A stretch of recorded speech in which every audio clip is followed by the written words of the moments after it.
Olá, meus irmãos. Continuando aqui nosso estudo do livro dos Atos dos Apóstolos, hoje daremos início ao capítulo 5. Esse capítulo 5 vai iniciar com uma passagem em que um casal, Ananias e Safira, vende um terreno e, ao levarem esse valor para os discípulos organizarem ali as finanças, e repartir, como eles faziam ali na igreja primitiva, o casal combinou, entre eles, de ofertar apenas uma parte e levaram o valor. Até ali tudo bem. O problema não estava neles reterem uma parte do valor. O valor era deles, a terra era deles, eles poderiam ofertar o valor que eles quisessem. O problema estava na mentira que eles contaram. E os irmãos conhecem a história. Eles vão cair mortos por causa da mentira que contaram. Eles combinaram entre si de expor uma parte e omitir a outra. E aí esse capítulo inicia com essa mentira, com esse pecado dentro da igreja e sua punição severa, tá? Então, o que isso indica para nós? O que isso significa? Significa que Deus não tolera pecado dentro da igreja. A mentira é um pecado onde tem a sua paternidade o diabo, ok? O diabo, ele é o pai da mentira. E é um pecado intolerável a Deus. João capítulo 8, verso 44, vai dizer que o diabo, ele é o pai da mentira. Então, irmãos, o crente, ele pode fazer uso de algo que é do diabo? Não, absolutamente não. Então, queridos irmãos, muito cuidado ao contar uma mentira, por menor que ela seja, Não existe mentira grande ou mentira pequena, tudo é mentira. Então, há um perigo muito grande de fazer uso da mentira. Mentira é algo que não deve fazer parte, da nossa vida, para nada. Às vezes a pessoa é tentada a mentir para poder se livrar de uma situação ou para esconder outra, tá? E isso não é legal, isso não é bom para a sua vida, para o seu desenvolvimento, crescimento espiritual, a mentira do diabo, e o crente algum deve fazer uso, dessa mentira. Efésios capítulo 5, verso 1, diz que nós devemos ser imitadores de Deus. E todas as vezes que uma pessoa ela mente, ela está fazendo uso de algo criado pelo diabo, ela não está sendo imitadora de Deus, ela está sendo imitadora do diabo. Ok, irmãos? E ninguém quer ser imitador do diabo, não é verdade? Ninguém quer imitar o diabo. Então, não faça uso da mentira. É muito feio isso, tá? Isso não edifica a vida de ninguém, só destrói, tá bom? Isso não é saudável para o cristão e isso é repudiado por Deus e isso entristece o Espírito Santo de Deus. Ananias e Safira foram punidos severamente por fazer uso da mentira, ok? Outra coisa, a mentira, ela faz parte da velha natureza. Colossenses 3:9 vai falar que ao homem não é viável mentira. Aquele que mentia, deixa eu abrir aqui.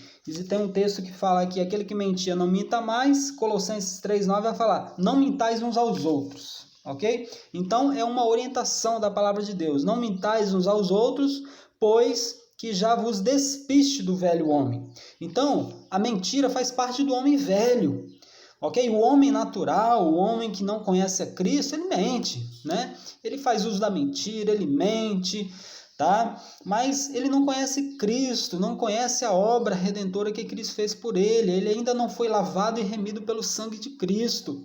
Então ele usa. Agora, o novo decidido, a nova criatura, o crente em Jesus Cristo, ele não mente. Isso faz parte do velho homem. Provérbios 20:17 diz que agradável ao homem é comer o pão da mentira, mas após isso é como grãos de areia na boca. Você já teve o desprazer de comer ali uma comida que acidentalmente tem lá alguns grãozinhos de areia. Que coisa terrível, né? Quando você mastiga aqueles grãos de areia. É a consequência, são as consequências da mentira. Às vezes ela te livra, né? É agradável, né? Mas não serve, irmãos, para a igreja, para o cristão, para o servo de Cristo. A mentira não serve. É melhor você contar a verdade sempre, mesmo que isso vá te prejudicar, mas contar a verdade, ser um cristão verdadeiro, do que fazer uso da mentira, beleza?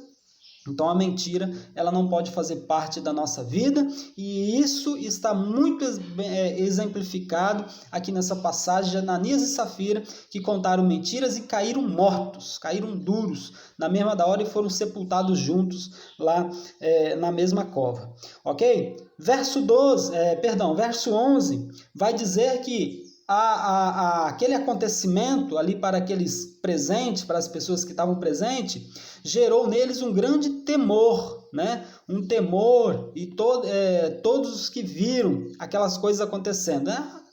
Ananias e Safira caindo mortos. Então esse temor aconteceu pela percepção que os crentes tiveram, por perceber que Deus não tolera pecado dentro da igreja. Tá bom? Hoje nós estamos vendo muitas máscaras caindo, ok? Não precisamos citar nomes aqui, mas os irmãos conhecem, né? Estão acompanhando ali os telejornais, ok? E os irmãos estão vendo ali, né? Pastor acusada de matar o marido, pastor, um outro pastor lá que já foi candidato, já foi influente ali na vida pública, sendo ali condenado também, né? Agora um outro pastor foi fazer uma live e agrediu, não sabia que estava ao vivo, agrediu a esposa. Então muitas máscaras caem. Por quê? Porque Deus permite, Deus leva à luz aquilo que está escondido, aquilo que está oculto. Deus não permite, tá?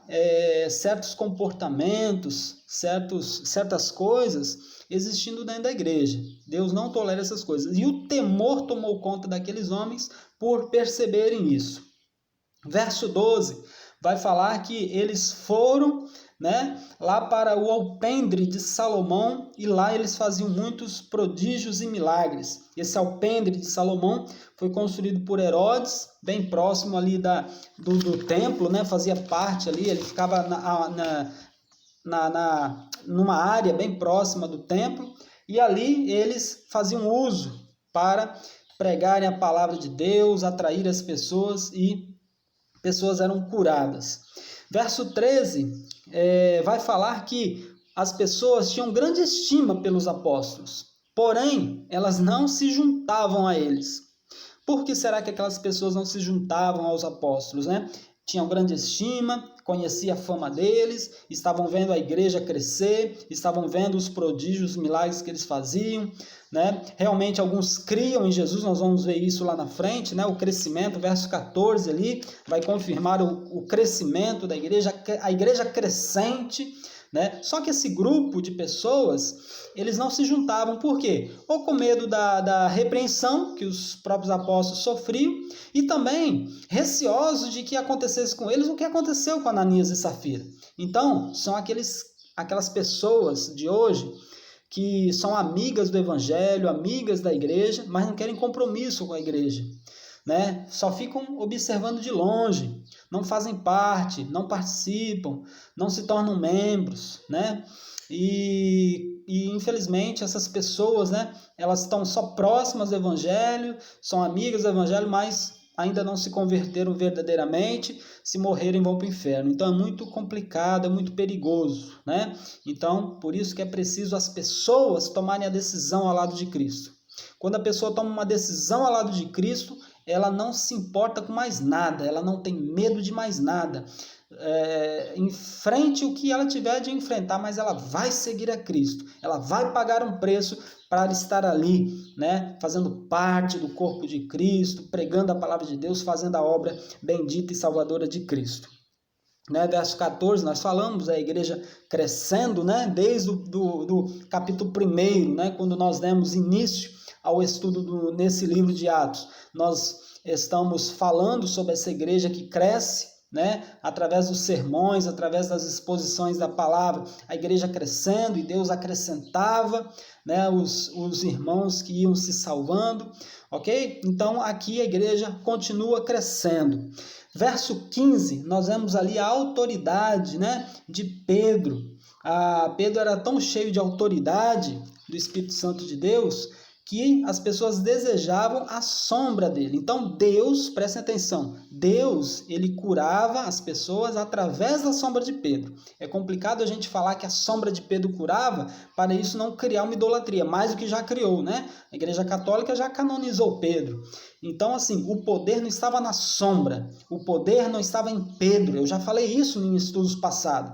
Deus é que operava o milagre através dos apóstolos, através dessas pessoas, desses irmãos nossos que se colocaram nas mãos de Deus para fazerem os milagres, ok? E as pessoas desejavam a sombra de Pedro porque a cura vinha, né? E no verso 16, esses milagres, essas curas milagrosas, ela tinha 3 resultados.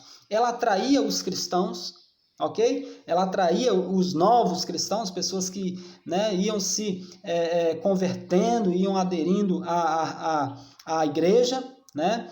Ela confirmava as verdades ensinadas pelos apóstolos e 3, demonstrava o poder do Messias crucificado. Então veja bem, existia um propósito nessas curas, existia um propósito nesses milagres que Deus realizava através dos apóstolos, ok? Então, para tudo existe um propósito. Se hoje não está havendo uma cura, é porque não há propósito de Deus. A hora que houver um propósito de Deus, vai haver milagre, vai haver cura, ok? Mas nós entendemos que não que o milagre, né, e que a cura, ela não faz parte mais do plano de Deus, ou que Deus não opera. Não, nós cremos no milagre. Nós cremos que há cura, nós cremos que hoje pode haver milagre, mas só existe por um propósito determinado por Deus. Se não houver propósito, né, não há cura, não há milagre, e nós só devemos aceitar essa vontade soberana de Cristo em nossas vidas, ok? Mas o milagre existe. Bom, verso 17 e 18. Enquanto que a mentira de Ananias e Safira era um problema interno da igreja, agora eles vão encarar um problema externo, um problema do lado de fora da igreja. É a inveja, né, da seita dos saduceus, unida com a dos fariseus, né, e a sua repreensão, a perseguição dessas